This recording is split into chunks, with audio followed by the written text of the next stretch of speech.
हाय दोस्तों, हमारे चैनल तैयारी नौकरी की पे आपका बहुत बहुत स्वागत है। और हम लेके आ गए हैं आपके लिए करंट अफेयर्स का सेशन, जो हम डेली करंट अफेयर्स करते हैं। किसी भी तरह के सरकारी एग्जाम की आप तैयारी कर रहे हो उसके लिए ये बहुत इंपॉर्टेंट है। इससे क्वेश्चंस जो है 10 से 15 क्वेश्चन जो है करंट अफेयर्स से जो है मैक्सिमम एग्जाम्स में जो है वो रहते ही हैं। तो आप इससे जो है करंट अफेयर्स की तैयारी कर सकते हैं, नोट्स बना सकते हैं। इसका पीडीएफ जो है वो डिस्क्रिप्शन में डाला हुआ है लिंक हमारे टेलीग्राम चैनल का, तो आप वहां से जाके डाउनलोड कर सकते हैं। तो आप इस सेशन को देखिए और अपने दोस्तों को भी शेयर कीजिए। जो भी कॉम्पिटिटिव एग्जाम्स की तैयारी कर रहे हैं उनको ये शेयर कीजिए, जिससे वो भी इसका लाभ उठा सके। हमारे चैनल को सब्सक्राइब कर दीजिए और अपने दोस्तों के साथ शेयर कीजिए। तो चलिए टॉपिक की शुरुआत करते हैं। देखते हैं आज का हमारा पहला क्वेश्चन क्या है। भारत सरकार की किस योजना के अंतर्गत गैर कृषि क्षेत्र में एमएसएमई यूनिट स्थापित करने और रोजगार के अवसरों को सृजित करने के लिए वित्तीय सहायता हेतु बैंक लोन में 15 से 35% तक सब्सिडी दी जाती है? सब्सिडी दी जाता है किस लिए? कोई भी एमएसएमई यानी मीडियम स्मॉल जो उद्योग होते हैं उनके यूनिट को स्थापित करने के लिए गैर कृषि क्षेत्र का नॉन एग्रीकल्चर एरियाज में जो है और रोजगार का अवसर को सृजित करने के लिए एक फाइनेंशियल असिस्टेंस देती है सरकार एक फाइनेंशियल असिस्टेंस देती है कि आप जो है इस तरह के रोजगार और कोई उद्योग ऐसा आप शुरू कीजिए। तो उसमें जो है अगर आप बैंक से लोन लेते हैं तो उसके कुछ भाग की जो है सब्सिडी यानी 15 से 35%, वो अलग अलग कैटेगरीज में अभी हम बताएंगे आपको, अलग अलग कैटेगरीज में डिपेंड करती है, उनमें जो है सरकार जो है वो सब्सिडी देती है। तो पहले तो देखते हैं इस योजना का नाम क्या है।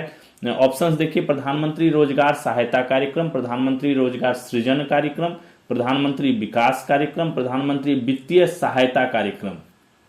उत्तर है इसका ख, प्रधानमंत्री रोजगार सृजन कार्यक्रम। ये जो है भारत सरकार का प्रधानमंत्री रोजगार सृजन कार्यक्रम गैर कृषि क्षेत्र में एमएसएमई यूनिट स्थापित करने में प्राथमिकता देता है। एवं इसका उद्देश्य क्या है? ग्रामीण और शहरी क्षेत्रों में स्वरोजगार, सेल्फ एम्प्लॉयमेंट के ऊपर ये बेसिकली काम करता है। यानी स्वरोजगार जनरेट करना है ना, स्वरोजगार के उपक्रम स्थापित करना और रोजगार के अवसरों को सृजित करने के लिए वित्तीय सहायता, फाइनेंशियल असिस्टेंस जो है ये भारत सरकार देती है। इसके तहत क्या किया जाता है? अगर आप सामान्य श्रेणी के नागरिक हैं, जनरल कैटेगरीज के नागरिक हैं, तो आपको आप अगर शहरी क्षेत्र में रहते हैं तो आपको बैंक लोन में 15% का जो है सरकार सब्सिडी देगी। ठीक है। और अगर ग्रामीण क्षेत्र में है और जनरल कैटेगरी में है तो 25% का जो है सब्सिडी देगी। यहीं अगर आप SC ST या दिव्यांग हैं या अल्पसंख्यक वर्ग से हैं या महिला हैं या पूर्व सैनिक हैं, तो इन सब लोगों को जो है शहरी क्षेत्र में 25% और ग्रामीण क्षेत्र में जो है 35% की सब्सिडी दी जाती है। तो ये एक तरह से प्रोत्साहन की योजना है कि आप स्वरोजगार स्थापित करें, एक उद्यम ऐसा स्थापित करें जिससे जो है आप एम्प्लॉयमेंट क्रिएट करें, लोगों को रोजगार दें, इस तरह का आप उद्योग सृजित करें, इस तरह का उद्योग स्थापित करें। इसके लिए जो है सरकार आपको सब्सिडी देती है। इसके लिए एक ठोस बिजनेस होना क्या क्या चाहिए? एक ठोस बिजनेस प्लान होना चाहिए। ठीक है। कागज भी चाहिए होगा, कोई बिजनेस एस्टेब्लिश करने के लिए हर तरह के प्रॉपर DPR होना चाहिए, डिटेल प्लान होने चाहिए, प्लान रिव्यू होना चाहिए। विनिर्माण क्षेत्र में 10 लाख रुपए से अधिक लागत वाली परियोजनाओं के लिए कम से कम 8वीं कक्षा पास होना चाहिए। ये सब शर्तें रखी हैं इस योजना के तहत। क्यों आप बिजनेस चलाएंगे तो उसके लिए ये सब शर्तें रखी हैं कि आपके पास ये चीज होना चाहिए, और ये फाइनेंशियल असिस्टेंस तो सरकार देगी। तो ये है प्रधानमंत्री रोजगार सृजन कार्यक्रम। अगला क्वेश्चन देखते हैं। भारत और रूस के बीच नए समुद्री व्यापारिक मार्ग को लेकर जो सहमति हुई है वह भारत के किस राज्य को कनेक्ट करेगी? अभी रूस के राष्ट्रपति आए थे 2 दिवसीय भारत यात्रा पर, तो उस दौरान कई साझेदारियां हुई थी। कल के सेशन में हमने देखा था कि कितनी कौन कौन से विषयों पर साझेदारियां हुई थी। रक्षा डील हुआ था, उर्वरक का डील हुआ था, जो वीजा है वो 30 दिन का वीजा फ्री वीजा जो है देने की घोषणा हुई थी, और भी कई सारे नए समुद्रिक व्यापारिक मार्ग को जल्द से जल्द शुरू करने के लिए जो है वो सहमति हुई थी। तो ये सब चीजें, काफी चीजें हुई थी। कल के सेशन में हमने डिटेल में पढ़ा था इसके बारे में। तो कौन सा समुद्री व्यापारिक मार्ग को जल्द से जल्द शुरू करने के लिए भारत और रूस के बीच जो है वो सहमति हुई है कि इसको जल्दी से शुरू किया जाएगा, जो भारत और रूस के व्यापार को एक उच्च लेवल पे जो है जो लक्ष्य रखा गया है उसको पूरा करने में मदद करेगा। मुंबई, चेन्नई, केरल, आंध्र प्रदेश, कहां से वो कनेक्टिविटी होगी? तो कनेक्टिविटी होगी चेन्नई से। डिटेल्स देखिए, ध्यान से देखिए, इसमें बहुत इंपॉर्टेंट चीजें बताई हुई हैं। रूस के राष्ट्रपति व्लादिमीर पुतिन की 2 दिवसीय यात्रा के दौरान चेन्नई व्लादिवोस्तोक, ठीक है, चेन्नई व्लादिवोस्तोक ईस्टर्न कॉरिडोर समुद्री मार्ग को जल्द शुरू करने पर जो है एग्रीमेंट बना है, ठीक है। यह मार्ग क्या है? 10,370 किलोमीटर का मार्ग है। चेन्नई से शुरू होगा, मलक्का खाड़ी, दक्षिण चीन सागर और जापान सागर से व्लादिवोस्तोक तक जाने वाले कार्गो का लगभग 16 दिन बचाता है।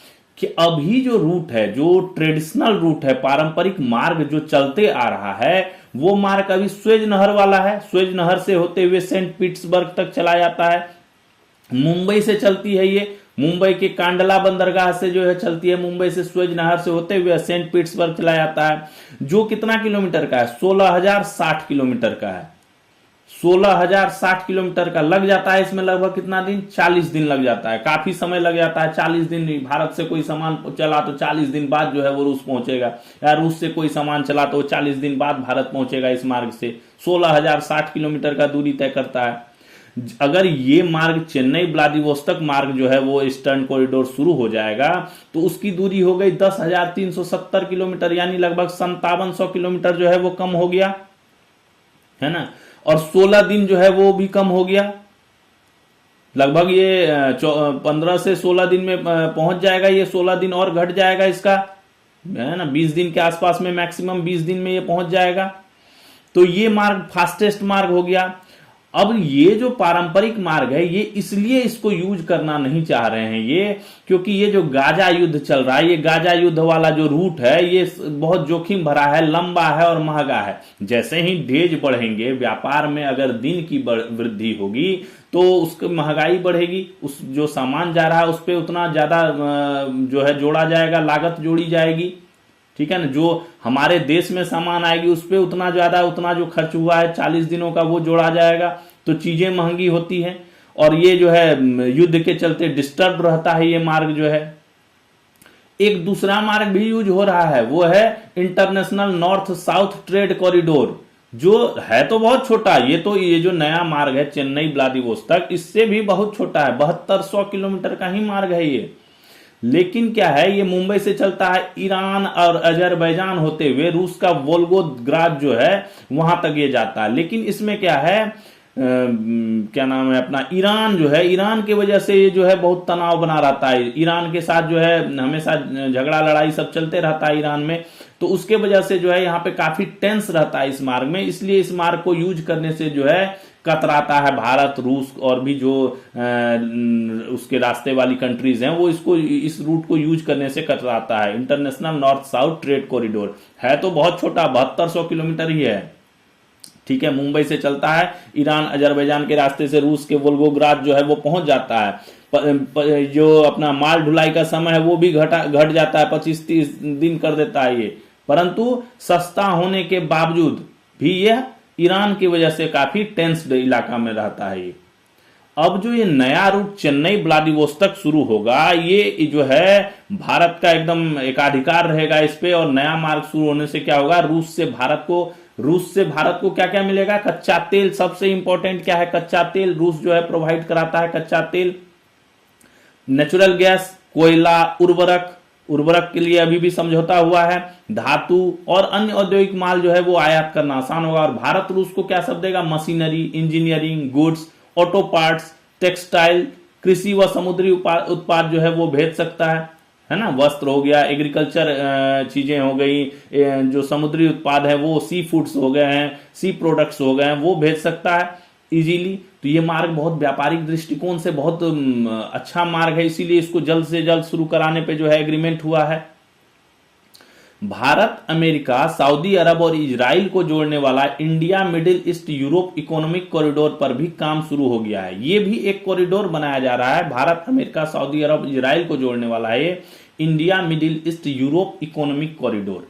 इसमें भारत की भूमिका इसलिए महत्वपूर्ण है क्योंकि मुंबई इसका मुख्य जो है समुद्री एंकर केंद्र जो है वो बनेगा, इसीलिए ये भी रूट इंपॉर्टेंट है। बट ये चेन्नई व्लादिवोस्तोक रूट जो है ये भारत और रूस के बीच व्यापार को बढ़ाने के लिए, चीजों को इजीली एक दूसरे तक पहुंचाने के लिए, समय की बचत के लिए, पैसे की बचत के लिए, ईंधन की बचत के लिए और किसी भी टेंस एरिया से कोई लेना देना नहीं रखने के लिए जो है ये बहुत इंपॉर्टेंट है।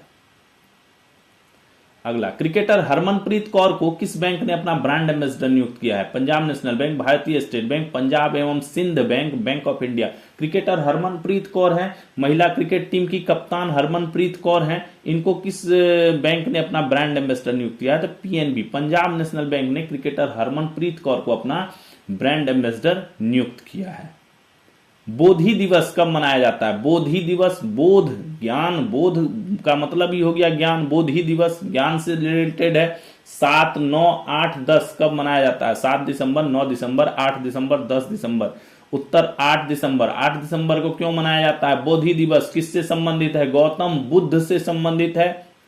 इनके बचपन का नाम राजकुमार सिद्धार्थ था, साकी मुनि भी कहा जाता है इनको।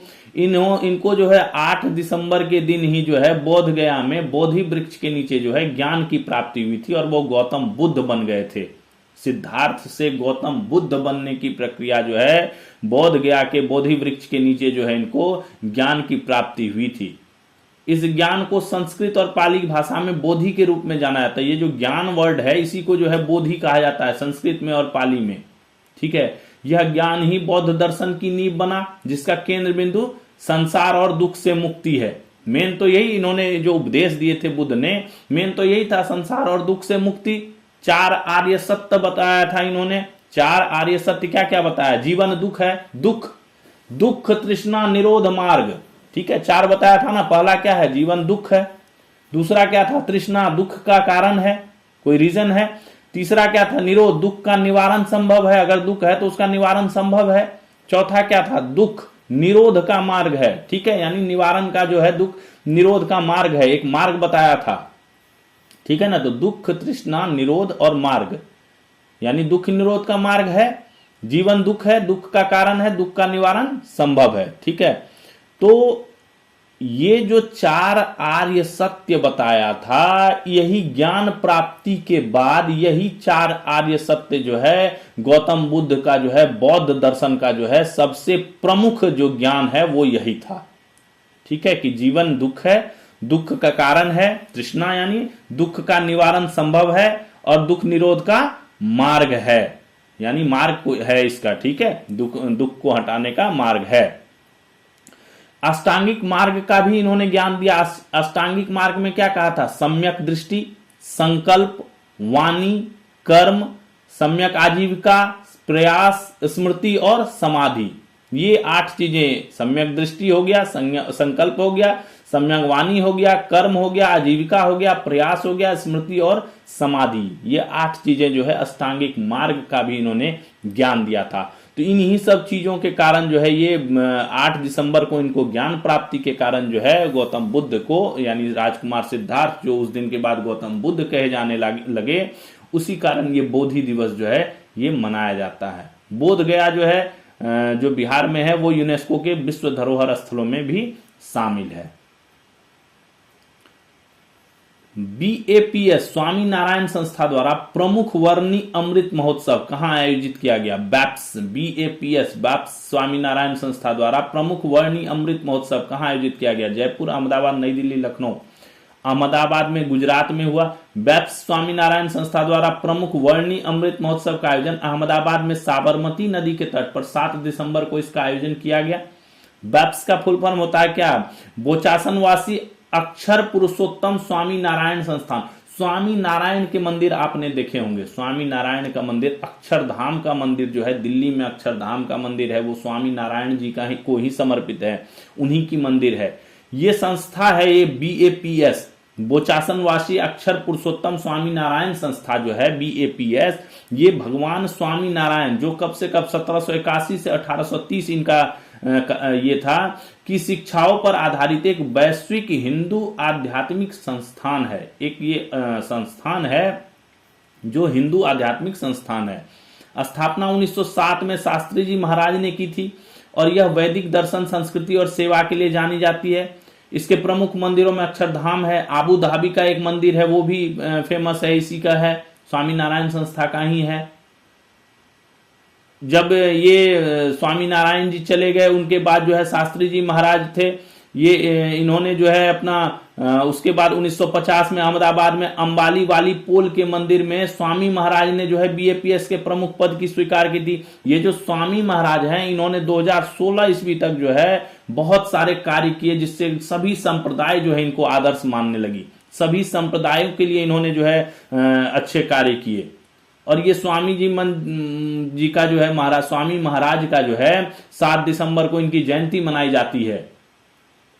ठीक है, तो ये बीएपीएस स्वामी नारायण संस्था जो है ये प्रमुख वर्णी अमृत महोत्सव का इन्होंने आयोजन किया था 7 दिसंबर को। ये संस्था भगवान स्वामी नारायण के शिक्षाओं पर आधारित एक संस्था है, ये ध्यान रखिएगा। पुस्तक चुनौतियां मुझे पसंद हैं किस राज्य के राज्यपाल के जीवन पर आधारित पुस्तक है। देखिए बहुत इंपॉर्टेंट है, किस राज्य के राज्यपाल के जीवन के ऊपर आधारित पुस्तक है। चुनौतियां मुझे पसंद हैं, गुजरात, बिहार, उत्तर प्रदेश, पश्चिम बंगाल। किस राज्य के राज्यपाल के जीवन पे है? उत्तर प्रदेश। उत्तर प्रदेश पुस्तक चुनौतियां मुझे पसंद हैं, ये उत्तर प्रदेश की वर्तमान राज्यपाल कौन है? श्रीमती आनंदीबेन पटेल के जीवन पर आधारित है। ठीक है, श्रीमती आनंदीबेन पटेल का नाम से आपको और भी चीजें याद आ गई होंगी। गुजरात की पहली महिला मुख्यमंत्री थी ये। जब नरेंद्र मोदी जी प्रधानमंत्री पद की शपथ लेने गए तो गुजरात का मुख्यमंत्री का पद जो है वो खाली हो गया। तब सर्वसम्मति से जो है श्रीमती आनंदीबेन पटेल को जो है गुजरात की पहली महिला मुख्यमंत्री और गुजरात की 15वीं मुख्यमंत्री का कार्यभार जो है वो सौंपा गया और इन्होंने शपथ ली एज ए 15वीं मुख्यमंत्री और गुजरात की पहली लेडीज चीफ मिनिस्टर के तौर पे। ठीक है, 22 मई 2014 से 7 अगस्त 2016 तक वे इस पद पर रहीं। उसके बाद वो 2017 ईस्वी में मध्य प्रदेश की राज्यपाल बन गई। उसके बाद 29 जुलाई 2019 को उत्तर प्रदेश की राज्यपाल पद पर नियुक्त हुई, जो अभी तक वर्तमान में चल रही हैं। इन्हें इंडियन एक्सप्रेस के द्वारा 2014 के शीर्ष 100 प्रभावशाली भारतीयों में सूचीबद्ध किया गया था। गुजरात की राजनीति में इन्हें लौह महिला के नाम से जाना जाता है, तो काफी फेमस है। बहुत ये इनको काफी पुरस्कार, वीरता पुरस्कार मिल रखा है। इन्होंने बहुत कम उम्र में एक बच्चे को बचाने के लिए झील में कूद गई थी, तो उसके लिए इनको वीरता पुरस्कार भी मिला हुआ और भी काफी सारे इनको सम्मान प्राप्त है। तो इन्हीं के जीवनी के ऊपर जो है एक पुस्तक लिखी गई है जिसके लेखक हैं विनय जोशी, अशोक देसाई और पंकज जानी। तीनों ने मिलकर ये किताब लिखी है, चुनौतियां मुझे पसंद हैं। ठीक है, ये पुस्तक जो है इस साल के शुरुआत में ही इसका विमोचन हो गया था, बट इसका गुजराती संस्करण का जो है विमोचन अभी गृह मंत्री श्री अमित शाह जी ने 7 दिसंबर को इसका विमोचन किया, इसके गुजराती वर्षन का। इसीलिए ये क्वेश्चन जो है डाला हुआ है यहाँ पे। इसका गुजराती वर्षन जो है चुनौतियां मुझे पसंद नहीं, ये उत्तर प्रदेश की वर्तमान राज्यपाल श्रीमती आनंदी पटेल के जीवन पर आधारित है और इसका गुजराती संस्कृत का जो है विमोचन 7 दिसंबर को श्री अमित शाह जो है गृह मंत्री द्वारा किया गया। किस देश की नौसेना एडमिरल्स कप 2025 की मेजबानी करेगी? एडमिरल्स कप 2025 अमेरिका, भारत, रूस, चीन। भारत कर रहा है, भारतीय नौसेना अकादमी कर रही है। 8 से 13 दिसंबर 25 को आयोजित होने वाले एडमिरल्स कप 2025 की मेजबानी करेगा। दुनिया की सबसे प्रतिष्ठित नौसेना नौकायन चैंपियन में से एक के रूप में मान्यता प्राप्त इस वर्ष के 14वें संस्करण में 35 अंतर्राष्ट्रीय देश भाग ले रहा है। 14वां संस्करण है इसका, 2010 से इसकी शुरुआत हुई थी। उद्देश्य क्या है इसका, क्यों ये कप आयोजित किया जाता है? ये नौकायन का कप है, इसमें यानी जो बोटिंग का कंपटीशन किया जाता है इसमें। इसका उद्देश्य क्या है? इसका उद्देश्य है जो हमारे मित्र विदेशी नौसेनाएं हैं उनके प्रशिक्षु जो ट्रेनीज हैं, ऑफिसर्स, प्रशिक्षु अधिकारी जो हैं, उनके बीच सौहार्द, समुद्री सहयोग और आपसी समझ को बढ़ावा देना है। ठीक है, इसमें कंपटीशन आयोजित होता है और बाद में इसमें रिवार्ड्स भी दिए जाते हैं। जो बेस्ट नौकायन का रहता है, बेस्ट जो कैडेट का होता है, वो भी अवार्ड जो है वो दिया जाता है। इस वर्ष के आयोजन में एशिया, यूरोप, अफ्रीका, ओशिनिया और अमेरिका सहित एक विस्तृत भौगोलिक क्षेत्र की टीमें जो है भाग ले रही हैं। श्योक सुरंग, श्योक सुरंग का उद्घाटन कहां किया गया? जम्मू, लद्दाख, हिमाचल प्रदेश, सिक्किम। नया सुरंग का निर्माण हुआ है लद्दाख में। बहुत डिटेल्स है इसका, देखिए। 7 दिसंबर को सीमा सड़क संगठन, कौन? BRO, बॉर्डर रोड ऑर्गेनाइजेशन ने 125 रणनीतिक रूप से महत्वपूर्ण बुनियादी ढांचा परियोजना को राष्ट्र को समर्पित किया। 125 जो है इंपॉर्टेंट जो परियोजना थी उसको जो है कंप्लीट करके फाइनली जो है सबमिट कर दिया। इसमें 2 केंद्र शासित प्रदेश की परियोजनाएं थी, लद्दाख और जम्मू कश्मीर, और 7 राज्यों की परियोजनाएं थी, अरुणाचल प्रदेश, सिक्किम, हिमाचल, उत्तराखंड, राजस्थान, पश्चिम बंगाल और मिजोरम। और इसमें 28 सड़कें, 93 पुल और 4 विविध चीजें जो थी वो सम्मिलित थी, यानी लगभग 5000 करोड़ की लागत से पूरी हुई थी, जो कि BRO के इतिहास में सबसे अधिक लागत वाली उद्घाटन परियोजना जो है ये है। ठीक है, ये जो परियोजनाएं हैं इनका बेसिक जो है, ये जो 125 परियोजनाएं हैं, इनसे जो है दूरस्थ गांवों में पहुंच और जो सैन्य ठिकाने हैं, सैन्य दृष्टिकोण से भी काफी इंपॉर्टेंट है ये। जो हमारे अग्रिम सैन्य ठिकाने हैं, बहुत हाई एल्टी पे बने हुए हैं, ऊंचाई पे बने हुए हैं, दुर्गम इलाकों में बने हुए हैं, उनके अंतिम चरण तक जो है कनेक्टिविटी में उल्लेखनीय सुधार होगा। इन्हीं में से एक है लद्दाख में दारबुक श्योक दौलत बेग ओल्डी रोड पर है श्योक सुरंग। ठीक है, ये रोड का नाम है दारबुक श्योक दौलत बेग ओल्डी रोड। इस पर जो है श्योक सुरंग बनाया गया। 920 मीटर लंबा ये सुरंग है और दुनिया के सबसे दुर्गम और चुनौतीपूर्ण भूभागों में से एक में निर्मित यह इंजीनियरिंग का अद्भुत नमूना है। ठीक है, कट एंड कवर सुरंग हर मौसम में विश्वसनीय संपर्क सुनिश्चित, यानी इस इलाके में हिम वर्षा बहुत होती है, बर्फबारी बहुत होती है, मौसम बहुत प्रतिकूल होते हैं। कोई मौसम जो है वहां पे बहुत ज्यादा, और कई मौसम में बहुत ज्यादा बर्फ गिरने के बाद जो है वहां पे कनेक्टिविटी की दिक्कत हो जाती है। उसी के लिए जो है ये सुरंग जो है तैयार किया गया है, जिससे जो है अबाध गति से जो है कनेक्टिविटी जारी रहे। ठीक है, इसके अलावा जो इंपॉर्टेंट है, सेना की दृष्टि से सशस्त्र बलों के जवानों की बहादुरी, प्रतिबद्धता और बलिदान को सम्मानित करने के लिए अरुणाचल प्रदेश में भी एक गलवान युद्ध स्मारक का उद्घाटन किया गया है। गलवान युद्ध स्मारक। ठीक है, BRO ने वर्ष 24-25 में अब तक का सर्वाधिक कितना 16,690 करोड़ का रिकॉर्ड व्यय किया है, तथा वित्तीय वर्ष 2025-26 में 18,700 करोड़ का टारगेट रखा है खर्चा करने का। 24-25 में 16,690 करोड़ का इन्होंने खर्चा किया था और 25-26 का टारगेट है इनका 18,700 करोड़ रुपए का। इस वर्ष इनको बजट वित्तीय वर्ष में जो है 6500 करोड़ रुपए से बढ़ाकर 7,146 करोड़ रुपए कर दिया गया है। बजट भी इनका इस बार बहुत काफी ज्यादा बढ़ाया गया है। BRO की स्थापना 7 मई 1960 को हुई थी। ठीक है, जो अपना सीमा सड़क संगठन है, और इसके BRO के महानिदेशक हैं lieutenant general Raghu Srinivasan. Ramgarh Vishdhari tiger reserve किस राज्य में स्थित है? उत्तर प्रदेश, मध्य प्रदेश, गुजरात, राजस्थान। Ramgarh Vishdhari tiger reserve Rajasthan. देखिए details, Ramgarh Vishdhari tiger reserve Rajasthan के कहा?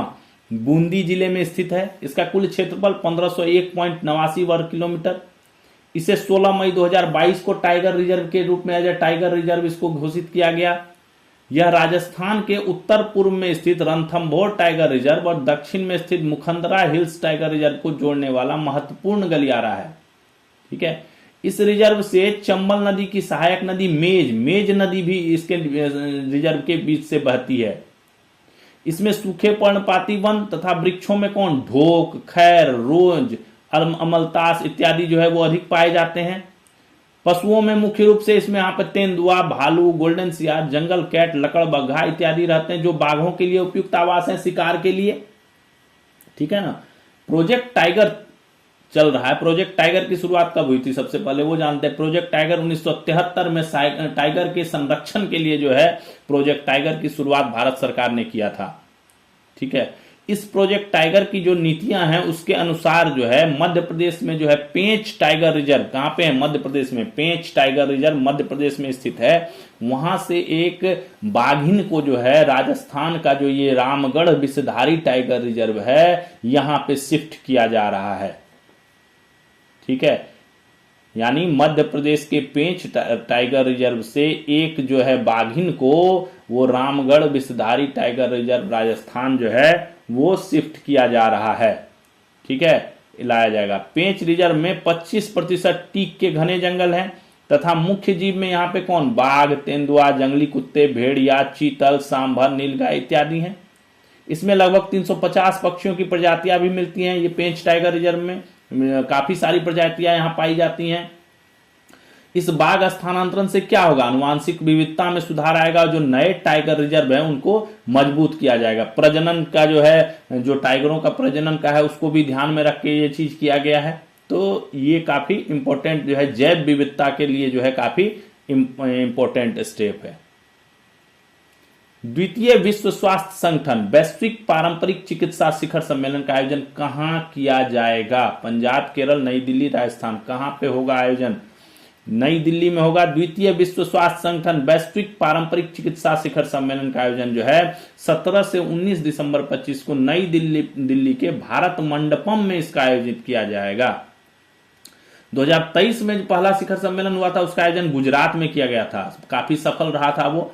यह शिखर सम्मेलन क्या है? मानवता के स्वास्थ्य, खुशी और कल्याण के लिए पारंपरिक चिकित्सा श्रेणी को जो है मुख्य धारा में लाने के लिए जो हमारी पारंपरिक चिकित्सा श्रेणियां हैं, आयुष मंत्रालय, हमारा भारत सरकार का आयुष मंत्रालय इसी पे कार्य करता है, पारंपरिक चिकित्सा श्रेणी पे ही कार्य करता है। AUAYUSH आयुष जो है आयुष मंत्रालय है ना, आयुर्वेदा वगैरह वाला जो है, होम्यो वगैरह, तो उसमें जो है पारंपरिक चिकित्सा के ऊपर भी जो है वो होती है। तो इसी के लिए जो है ये WHO के तरफ से जो है ये आयोजित किया जाता है। इस वर्ष का विषय क्या है? संतुलन बहाल करना, है ना, स्वास्थ्य और कल्याण का विज्ञान और अभ्यास। ठीक है, ये विषय है संतुलन बहाल करना, स्वास्थ्य और कल्याण का विज्ञान और अभ्यास। इसमें 100 से अधिक देश के कौन? शोधकर्ता, विशेषज्ञ, उद्योग प्रतिनिधि, चिकित्सक, नीति निर्माता, मंत्री इत्यादि भाग लेंगे। इसमें इस वर्ष भारत सरकार का कौन? आयुष मंत्रालय जो है ना, जो आयुर्वेदा, यूनानी आयुष मंत्रालय जो है वो भारत के सबसे प्रसिद्ध और वैज्ञानिक रूप से अध्ययन किए गए औषधि पौधों में से एक अश्वगंधा पर एक समर्पित कार्यक्रम आयोजित किया जाएगा। अश्वगंधा जो है एक पौधा है, औषधीय पौधा, उसके ऊपर भी इसमें जो है एक डेडिकेटेड कार्यक्रम का जो आयोजन करने का प्रस्ताव है वो किया जाएगा, जिसका वो कार्यक्रम का नाम होगा अश्वगंधा पारंपरिक ज्ञान से वैश्विक प्रभाव तक अग्रणी वैश्विक विशेषज्ञों के दृष्टिकोण। इस नाम से इस कार्यक्रम का जो है अश्वगंधा पर एक जो है स्पेशल कार्यक्रम आयोजन किया जाएगा।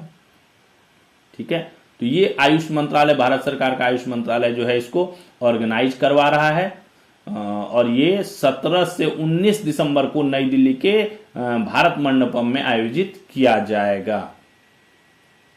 अगला क्वेश्चन देखते हैं।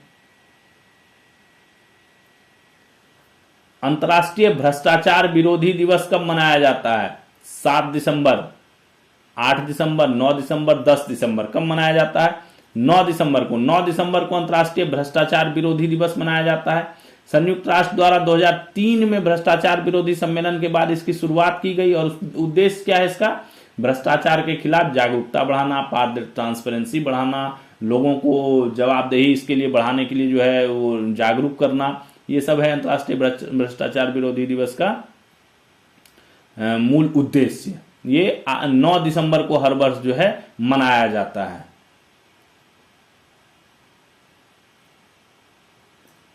अगला देखिए, नामीबिया क्रिकेट टीम ने दक्षिण अफ्रीका के गैरी कर्स्टन को पुरुष नेशनल टीम का जो है कंसल्टेंट कोच नियुक्त किया है। इनके टीम का हेड कोच तो है क्रेग विलियम्स है, बट कंसल्टेंट कोच के रूप में जो है गैरी कर्स्टन जो दक्षिण अफ्रीका के थे मशहूर खिलाड़ी, उनको जो है नियुक्त किया गया है। नामीबिया 2021, 22 और 24 का T20 वर्ल्ड कप खेल चुका है। ठीक है, नामीबिया का खेल प्रदर्शन काफी बढ़ रहा है। 26 के वर्ल्ड कप के लिए भी इसने क्वालिफाई कर लिया है, जो 26 का T20 वर्ल्ड कप का होगा आयोजित। नामीबिया 27 में होने वाले वनडे वर्ल्ड कप में दक्षिण अफ्रीका और जिम्बाब्वे के साथ संयुक्त मेजबानी करेगा। 2027 का जो वनडे का वर्ल्ड कप होगा पुरुष वाला, उसमें जो है नामीबिया दक्षिण अफ्रीका और जिम्बाब्वे के साथ जो है ज्वाइंट को होस्ट जो है वो करेगा। इंडोनेशिया के राष्ट्रपति प्रबोवो सुबियांतो जो है 8 दिसंबर को पहली बार पाकिस्तान की यात्रा कर रहे हैं। ठीक है, यह दोनों देशों के कूटनीतिक संबंधों के 75 वर्ष पूरे होने पर हो रहा है। इंडोनेशिया के राष्ट्रपति हैं प्रबोवो सुबियांतो, वो जो है पहली बार पाकिस्तान की यात्रा कर रहे हैं। पाकिस्तान में भी प्रधानमंत्री कौन है? शहबाज शरीफ। राष्ट्रपति हैं आसिफ अली जरदारी। तथा फील्ड मार्शल कौन है? सीडीएस हो गए, अभी चीफ ऑफ डिफेंस स्टाफ जो हो गए वो असीम मुनीर है ना। पाकिस्तान के संविधान संशोधन के अनुसार हो गया, कल ही बात हुई थी इसकी। उत्तराखंड में गंगोत्री तक 4 लेन सड़क प्रोजेक्ट के खिलाफ हरसिल घाटी में पर्यावरण संस्थाओं और स्थानीय लोगों द्वारा विरोध किया जा रहा है। क्या है ना, गंगोत्री तक जो है, उत्तराकाशी से गंगोत्री तक जो है एक मार्ग बनाया जा रहा है, 4 लेन सड़क का प्रोजेक्ट बनाया जाता है। इसके अंतर्गत क्या है ना, 7000 देवदार के पेड़ जो है उसको काटने का प्रस्ताव है, क्योंकि वो रास्ते में आ रहे हैं। 7000 देवदार के पेड़ है, उन्हीं को बचाने के लिए स्थानीय संस्था, पर्यावरण संस्था और स्थानीय लोगों ने जो है इसका विरोध प्रदर्शन किया है, जिसको हिमालय बचाओ अभियान भी नाम दिया गया है। हिमालय बचाओ अभियान के नाम से इसको जो है ये पर्यावरण संस्था और स्थानीय लोग जो है इसका विरोध कर रहे हैं। ठीक है, उत्तराकाशी गंगोत्री मार्ग पर जो है 7000 देवदार पेड़ को काटने का जो है प्रस्ताव है। एनसीईआरटी ने एक नई बुक कक्षा 7 में एक नई बुक इंट्रोड्यूस की है। उस बुक का नाम है exploring societies India and beyond. Exploring societies India and beyond. इसमें इंपॉर्टेंट क्या है, क्यों? ये तो किताब तो आती रहती है, किताब का वो है। इसमें एक इंपॉर्टेंट चैप्टर ऐड किया गया है जो कि इंपॉर्टेंट है, वो नाम है गजनवी आक्रमण। गजनवी था ना, महमूद गजनवी जो था, महमूद गजनवी, जिसने 17 बार भारत पर आक्रमण किया। ठीक है, सोमनाथ मंदिर को लूटा, तो उसने जो है हर बार जितनी बार आक्रमण किया भारत से अकूट संपत्ति को भर के ले गया। तो उसी के ऊपर जो है एक अध्याय बनाया गया है गजनवी आक्रमण नाम से, और जो भारतीय शहरों की लूट और विभिन्न धर्मों के प्रति अत्याचार को इसमें जो है वो बताया गया है। ये एनसीईआरटी ने एक चैप्टर ऐड किया है। पूर्व क्रिकेटर वेंकटेश प्रसाद को कर्नाटक राज्य क्रिकेट संघ का नया अध्यक्ष नियुक्त किया गया है। ठीक है, पूर्व क्रिकेटर वेंकटेश प्रसाद थे, गेंदबाज थे। इंडियन पिकल बॉल लीग का खिताब मुंबई स्मैशर्स ने हैदराबाद रॉयल्स को हराकर जीत लिया है। इंडियन पिकल बॉल लीग चल रही थी, उसमें मुंबई स्मैशर्स ने हैदराबाद रॉयल्स को हराकर जीत लिया है। विश्व के प्रसिद्ध वास्तुकार कौन? फ्रैंक गेहरी का निधन हो गया है। फ्रैंक गेहरी थे, वास्तुकार थे, उनका निधन हो गया। इन्होंने अपने वास्तुकला डिजाइन से दुनिया भर के कई इमारतों की संरचनाएं डिजाइन की, जिसमें सबसे इनका जो फेमस था वो था गुगेनहाइम म्यूजियम। बिलबाओ का जो गुगेनहाइम म्यूजियम था वो बहुत फेमस था। इसमें जो है इसके बनाने के बाद ही इसको जो है बिलबाओ इफेक्ट कहा गया, जो यह सिद्ध करता था कि वास्तुकला शहरों के भविष्य को बदल सकती थी। बिलबाओ बिल्कुल पिछड़ा हुआ शहर था, उसमें ये म्यूजियम बन के जो है ऐसा म्यूजियम का डिजाइन तैयार किया गया और ऐसा म्यूजियम बनाया गया जो कि पूरी वर्ल्ड के लिए वो फेमस हो गया। वॉल्ट डिज्नी का कंसर्ट हॉल लॉस एंजल्स का, प्राग का डांसिंग हाउस, ठीक है, पेरिस का फाउंडेशन लुई विटॉन, मियामी का न्यू वर्ल्ड सेंटर, न्यूयॉर्क का 8 स्प्रूस स्ट्रीट, ये सब जो है इन्हीं के डिजाइन्स हैं। ठीक है, इन्हें 1989 में प्रिट्जर आर्किटेक्चर जो प्राइज होता है, प्रिट्जर आर्किटेक्चर प्राइज, उससे सम्मानित किया गया था। ये प्रिट्जकर जो पुरस्कार है इसको वास्तुकला का नोबल कहा जाता है। प्रिट्जकर पुरस्कार को जो है वास्तुकला का नोबल कहा जाता है, वो पुरस्कार से इसको सम्मानित किया गया था। तो इनका जो है अभी निधन हो गया, फ्रैंक गेहरी, प्रसिद्ध वास्तुकार का। भारत और दक्षिण अफ्रीका के बीच हुए वनडे सीरीज के अंतिम मैच में कौन? यशस्वी जायसवाल जो है शतक लगाकर क्रिकेट के तीनों फॉर्मेट में शतक लगाने वाले 6ठे भारतीय खिलाड़ी हो गए हैं। क्या है, जो भारत और दक्षिण अफ्रीका के बीच 3 मैचों की वनडे सीरीज हुई।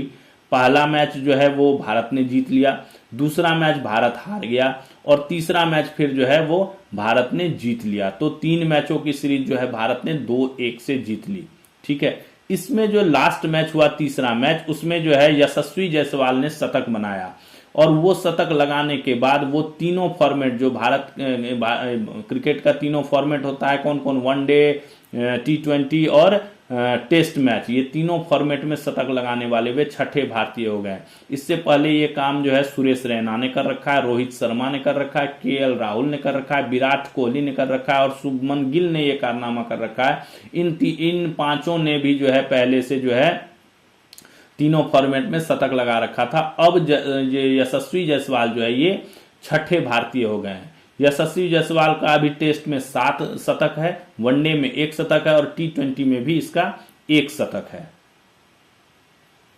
भारतीय दूरसंचार विनियामक प्राधिकरण जो है ट्राई है ना, भारतीय दूरसंचार विनियामक प्राधिकरण द्वारा जारी आंकड़ों के मुताबिक दूसरी तिमाही में इंटरनेट ग्राहकों में 1.49% की वृद्धि हुई है, इजाफा हुआ है। वैसे भी इंटरनेट यूजर्स बढ़ रहे हैं, इंटरनेट का यूज बढ़ रहा है, एआई का यूज बढ़ रहा है, तो इंटरनेट यूजर्स तो वैसे ही बढ़ेंगे ही। तो जो पहली तिमाही का आंकड़ा था उसके अनुसार जो है 1002.85 मिलियन था यूजर्स और दूसरी तिमाही में जो है 1017.81 मिलियन हो गया, तो 1.49% जो है ये बढ़ गया। भारत और दक्षिण अफ्रीका के बीच जो एक वनडे सीरीज का हुआ था उसका लास्ट मैच में एक और रिकॉर्ड बना था। रोहित शर्मा जो है वो अंतर्राष्ट्रीय क्रिकेट में 20,000 रन पूरे करके विश्व के 14वें और भारत का कितने चौथे खिलाड़ी बन गए। 20,000 रन, ठीक है, अंतर्राष्ट्रीय इंटरनेशनल क्रिकेट में 500 से ज्यादा मैच इन्होंने खेल लिया, 538 पारियां इन्होंने खेल ली है। इससे पहले सचिन तेंदुलकर कितने run, 34,357 run, Virat Kohli 27,910 run और राहुल द्रविड़ 24,064 रन और अब रोहित शर्मा 20,048 रन जो है बना लिया है इन्होंने। मेरा गांव मेरी धरोहर, ये कार्यक्रम के तहत जो है देश भर में सांस्कृतिक मानचित्रण के लिए 6,38,365 गांवों की पहचान की गई थी। ठीक है, ये जो है ना सांस्कृतिक मानचित्रण के लिए किया गया था इनकी पहचान। इनमें से अब तक 6,23,449 गांवों का विवरण जो है MGMD, ये जो मेरा गांव मेरी धरोहर पोर्टल है, इसमें अपलोड जो है ये किया जा चुका है। ये बेसिकली कल्चरल चीजों को जो है डिजिटलाइज करने के लिए जो है ये पोर्टल शुरू किया गया है। भारत सरकार के संस्कृति मंत्रालय की प्रमुख पहल के रूप में ज्ञान भारतम 1 फरवरी 2025 को केंद्रीय बजट में घोषित किया गया था। ज्ञान भारतम को, ठीक है, क्या है ज्ञान भारतम? इसका उद्देश्य था भारत की पांडुलिपि विरासत का सर्वेक्षण, दस्तावेजीकरण, संरक्षण, डिजिटलीकरण और प्रसार करना। ये इसका मेन काम था।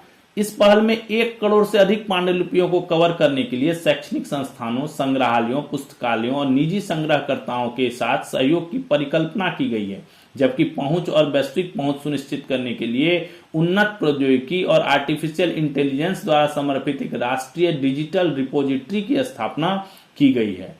इस पहल का समर्थन करने के लिए अस्थायी वित्त समिति ने 2025 से 31 की अवधि के लिए 491.66 करोड़ रुपए मंजूर किए हैं। अस्थायी वित्त समिति ने इसके लिए 2025 से 31 के लिए पैसा भी दिया है, 491.66 करोड़ रुपया। 31 संस्थानों के साथ समझौता ज्ञापन पर हस्ताक्षर किया गया है इसके लिए, जिसमें से क्लस्टर केंद्रों के रूप में 19 केंद्र काम करेंगे और 12 केंद्र जो है वो स्वतंत्र केंद्र के रूप में काम करेंगे, जो ज्ञान भारतम के 5 मुख्य कार्य क्षेत्र। ज्ञान भारतम को 5 कार्य क्या है? सर्वेक्षण और कैटलॉगिंग, संरक्षण और क्षमता निर्माण, प्रौद्योगिकी और डिजिटलाइजेशन, भाषा विज्ञान और अनुवाद और अनुसंधान, प्रकाशन और आउटरीच में काम करना। ठीक है, ये 5 जो है इनके मेन कार्य क्षेत्र हैं। देश भर में क्लस्टर केंद्रों और स्वतंत्र केंद्रों का समर्थन करने के लिए प्रौद्योगिकी भागीदारों को अंतिम रूप दिया गया है। ज्ञान भारतम में लगभग 3.5 लाख पांडुलिपियों का डिजिटलीकरण किया गया। तो बेसिकली ये समझ लीजिए आपकी जो ज्ञान भारतम पहल है, ज्ञान भारतम कार्यक्रम है, ये बेसिकली पांडुलिपियों का जो है डिजिटलाइजेशन करने के लिए जो है ये शुरू किया गया है। चलिए अगला देखते हैं। पीएम सूर्य घर, पीएमएसजी, पीएम सूर्य घर योजना जो है, पीएम सूर्य घर मुफ्त बिजली योजना है। पीएम सूर्य घर मुफ्त बिजली योजना ये मांग आधारित योजना है, एक डिमांड प्लेस करने पे ये योजना है, जिसमें देश के सभी आवासीय उपभोक्ता जिनके पास स्थानीय डिस्कॉम का ग्रिड से जुड़ा बिजली कनेक्शन है, वे एक योजना के तहत राष्ट्रीय पोर्टल पर आवेदन करके योजना का लाभ उठा सकते हैं। इसमें क्या है ना, घरों के ऊपर में ना सोलर प्रणाली की स्थापना की जाती है। आवासीय क्षेत्र में घरों के ऊपर जिनके पास डोमेस्टिक कनेक्शन है बिजली का, घरेलू कनेक्शन है बिजली का और स्थानीय डिस्कॉम से उनका ग्रिड से जो है वो कनेक्शन लिया हुआ है, तो वो जो है इसको आवेदन कर सकते हैं। अपने छत के घर के छत के ऊपर जो है सौर प्रणाली को जो है लगाने के लिए ये योजना जो है चलाई गई है, प्रधानमंत्री सूर्य घर मुफ्त बिजली योजना। ठीक है, PMSGMBY।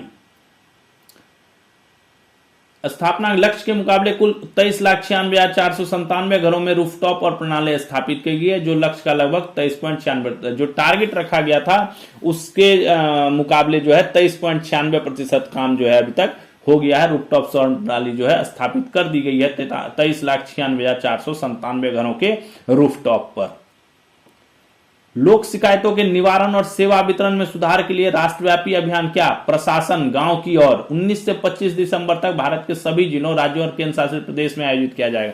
लोक शिकायत विभाग जो है उसने जो है एक अभियान शुरू किया है, प्रशासन गांव की ओर करके। इसमें सभी जिलों के कलेक्टर वगैरह को शामिल किया गया है और भी प्रशासनिक पदाधिकारियों को शामिल करके ये राष्ट्रव्यापी अभियान शुरू किया गया है, प्रशासन गांव की ओर। इसमें लोगों की शिकायत का निवारण किया जाएगा और भी चीजें लोगों को जागरूकता के लिए बताई जाएंगी। तो ये 19 से 25 दिसंबर तक जो है भारत के सभी जिलों, राज्यों और केंद्र शासित प्रदेश में आयोजित किया जाएगा।